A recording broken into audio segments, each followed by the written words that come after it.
Welcome to মনোবল global academy, the hub of scientific happiness. মনোবল স্ফুরিত হোক মনীষীদের জীবন থেকে মানুষের জীবনে। বিশ্বনন্দিত লেখক মাইকেল এইচ হার্ট কর্তৃক রচিত তার বিশ্ববিখ্যাত বই বিশ্বশ্রেষ্ঠ 100 মনীষীর জীবনের উপর ধারাবাহিক কন্টেন্ট পরিবেশনে আপনাদেরকে অভিনন্দন। আজকে রয়েছে মাও সেতুং। মাও সেতুং 16 ডিসেম্বর 1893 সালে জন্মগ্রহণ করেন এবং 9 সেপ্টেম্বর 1976 সালে মৃত্যুবরণ করেন। তিনি একজন চীনের বিপ্লবী নেতা, রাজনৈতিক ব্যক্তিত্ব এবং গণপ্রজাতন্ত্রী চীনের প্রতিষ্ঠাতা। তিনি চীনের সাধারণ একটি গ্রামে জন্মগ্রহণ করেন, হুয়ান প্রদেশের শাওশান গ্রামে।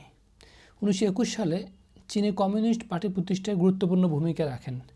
দীর্ঘ গৃহযুদ্ধের পর 1949 সালে তিনি গণপ্রজাতন্ত্রী চীন ঘোষণা করেন এবং দেশের সর্বোচ্চ নেতা হন।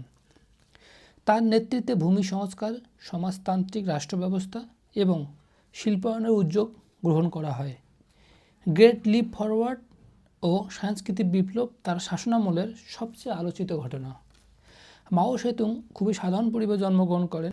মাও সেতুং আধুনিক চীনের ইতিহাসে এক প্রভাবশালী ব্যক্তিত্ব হিসেবে স্মরণীয় হয়েছেন। তিনি চীনের রাজনৈতিক কাঠামোকে আমূল পরিবর্তন করেন। আজকে আধুনিক চীনের অন্যতম প্রবাদ পুরুষ মাও সেতুং। এই জন্যই তিনি বিশ্বের শ্রেষ্ঠ 100 মনীষীর মধ্যে অন্যতম হয়ে আছেন। সবাইকে অনেক ধন্যবাদ।